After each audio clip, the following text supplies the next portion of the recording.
Olá, sejam todos bem-vindos ao nosso curso de Educação Especial e Inclusiva na Perspectiva Institucional. Vou agora fazer uma breve introdução sobre o que nós iremos estudar nesse curso.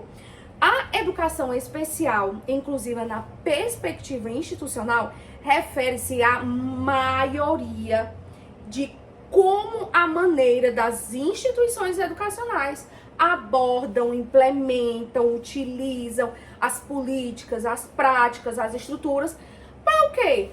Para garantir que todos os alunos, independente de suas necessidades, sejam atendidos. Então, para a educação especial e inclusiva, nós temos algumas definições, tá certo? Primeira, a questão da educação especial. Vocês vão notar que daqui a algum tempo, esse nome educação especial, ele vai entrar em desuso, tá? Porque e todos nós somos especiais, todos nós precisamos de atenção diferenciada, todos os alunos precisam, independente de ter deficiência ou não, todos os alunos precisam de um atendimento individualizado e cada vez mais está se percebendo isso. Então, a educação especial, ela tem um foco, sabe? Qual é o foco? Claro, os alunos com necessidades especiais, né? E incluindo também deficiência física, transtornos, síndromes, deficiência intelectual, dentre as mais diversas síndromes, transtornos e deficiências. Mas qual é o objetivo? O objetivo é dar o suporte que esses alunos, essas crianças precisam. Por quê? Essas crianças, elas precisam de um suporte muito mais do que o convencional, como, por exemplo, um atendimento educacional especializado, que é feito na sala de recursos multifuncionais, com uma professora de AEE, atendimento educacional especializado. E a educação inclusiva, ela tem um foco na integração dos alunos do sistema regular de ensino com o objetivo de realmente realizar a inclusão. Como é que realiza a inclusão? Realmente fazendo essa mistura de alunos com síndromes, transtornos, deficiências, com alunos que não têm. Então, é a mistura de alunos típicos com atípicos. O atípico são crianças que têm síndrome, transtorno, deficiência. Os alunos típicos são alunos que não têm, tá certo?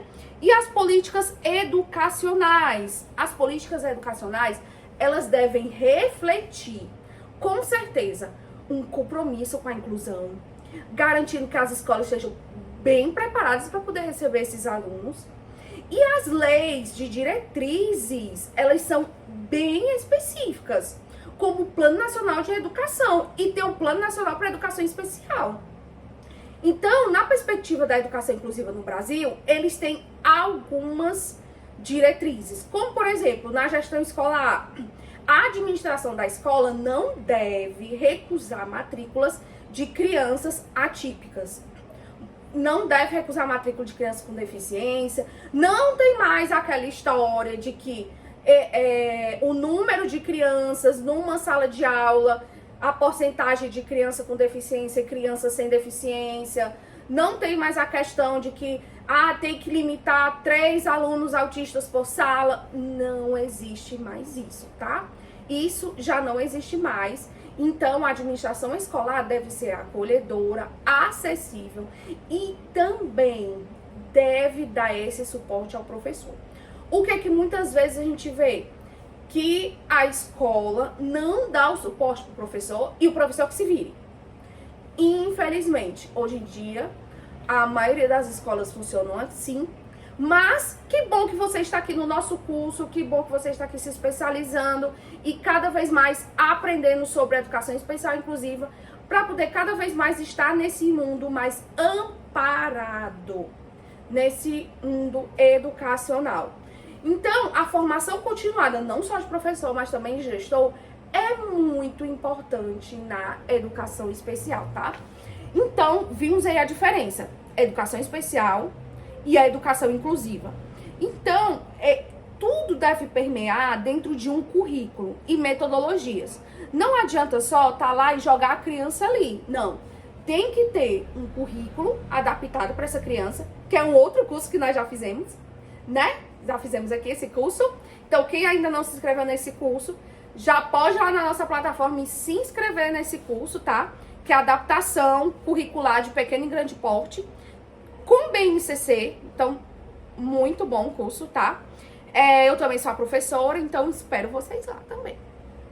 Então, adaptação curricular, utilização de tecnologias assistivas, que vamos ter essa aula de tecnologias assistivas, o ambiente físico, por exemplo, tem rampas de acesso para cadeirante, tem piso tátil, tem um intérprete de Libras para um aluno surdo, tem material em braille para um aluno cego, tem material com alternativo e ampliado para alunos com deficiência visual.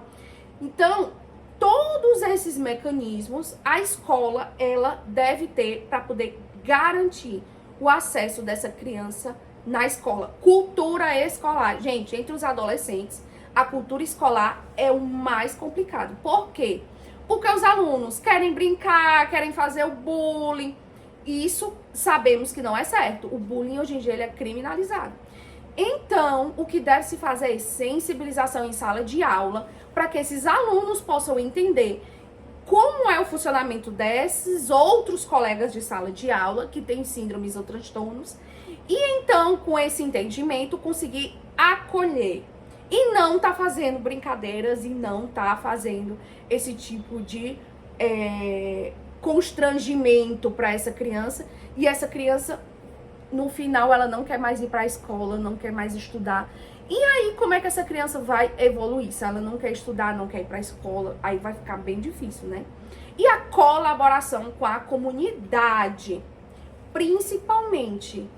A comunidade não é só os alunos que estudam lá, mas também a família. A família deve estar muito alinhada à escola, muito junta com a escola. Por quê? É a família que vai dar o norte. Que tipo de norte? O norte de como a criança se comporta. E o professor, que tem todas as metodologias, que tem todo o seu plano individualizado preparado, tem toda a adaptação para aquele aluno, vai fazer o acolhimento pedagógico desse aluno. Então, o acolhimento comportamental, os pais devem estar juntos. O acolhimento pedagógico, aí sim é da escola, é do professor, tá certo? E tem alguns desafios, com certeza. Os desafios são os mais diversos, desde a resistência a mudanças, falta de recursos, até os estigmas. Como assim? Ah, aquele é o autista do 8º ano. Aquele é o TDAH do 2º ano. Não, aquele ali é o cadeirante. Não, aquele ali, gente, não. Aquele é o Joãozinho, aquele é o Paulo, aquela é a Maria e acabou-se, certo? O que estamos vendo muito hoje é esse estigma de chamar o aluno pela deficiência dele.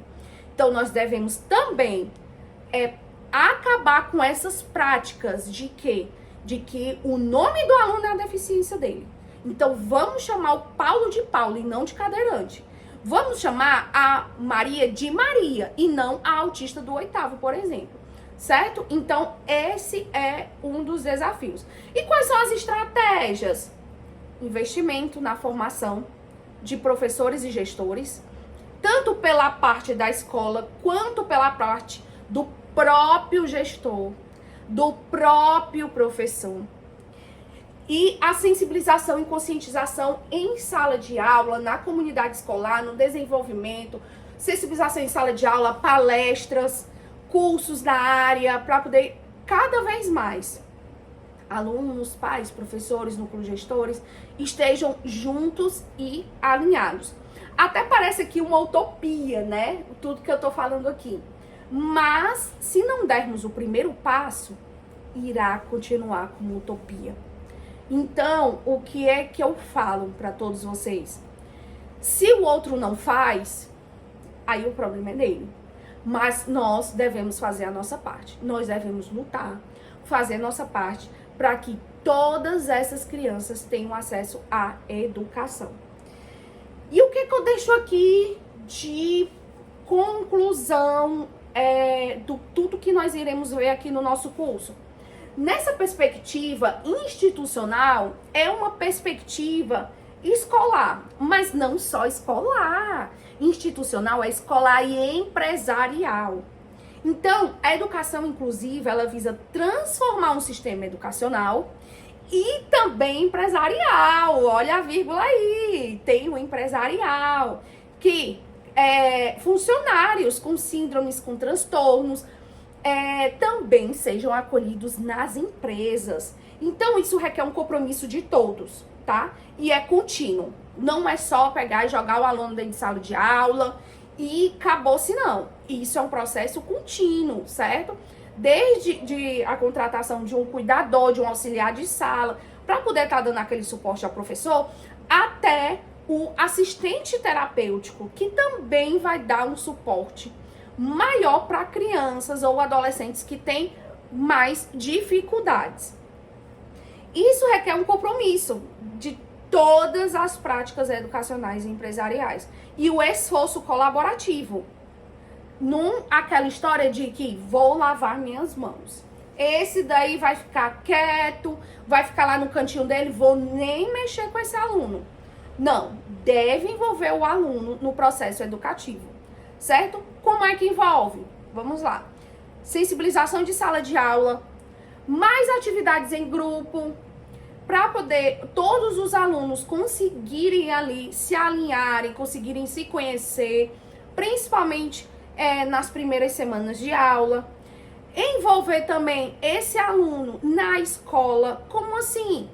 Sabemos que na escola tem festividades, então colocar aquele aluno também para participar das festividades. Além das festividades, se o aluno é novo ou não, independente, mostrar toda a escola para ele, onde é banheiro, onde é cantina, onde é a sala de aula dele, onde é a entrada, onde é a saída, para que ele fique mais seguro e tranquilo, para que ele se sinta seguro e tranquilo.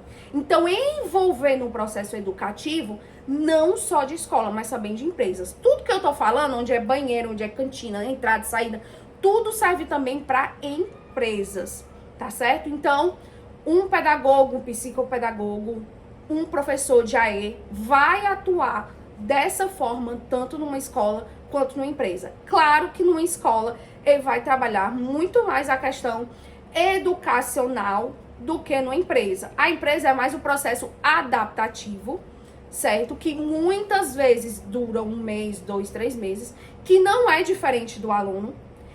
E ajudá-lo nesse processo adaptativo de rotinas e os gestores conseguirem entender como é que aquela pessoa funciona, como é o modo dela de estar no mundo, como diz vários autores, principalmente da fenomenologia, da psicologia.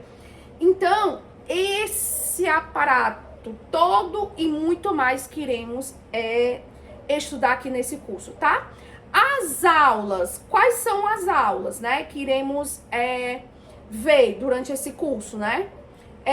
Nós iremos ver o AE e todas as suas implicações, deficiência física, intelectual, auditiva, surdez. Nós teremos também uma aula de Libras básico, que tá muito legal, com práticas, então vai ser ótimo.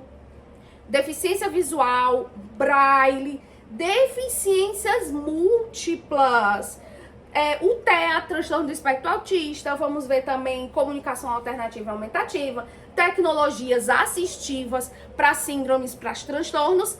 E a última aula é uma resenha de conclusão. Vocês vão fazer um resumozinho pequenininho, até 500 palavras, bem pequenininho, sobre um assunto que vocês mais gostaram do curso ou um pouquinho de cada assunto. Vai ficar a seu critério o que você aprendeu, o que você quer ver mais nos cursos. Lá na nossa plataforma também tem a opção de você tá mandando dúvidas. Tem o nosso grupo de WhatsApp também, que você pode mandar suas dúvidas, tá certo? Então, esse é a aula de hoje, uma introdução de tudo. Espero que vocês tenham gostado e vamos para a próxima aula. Tchau!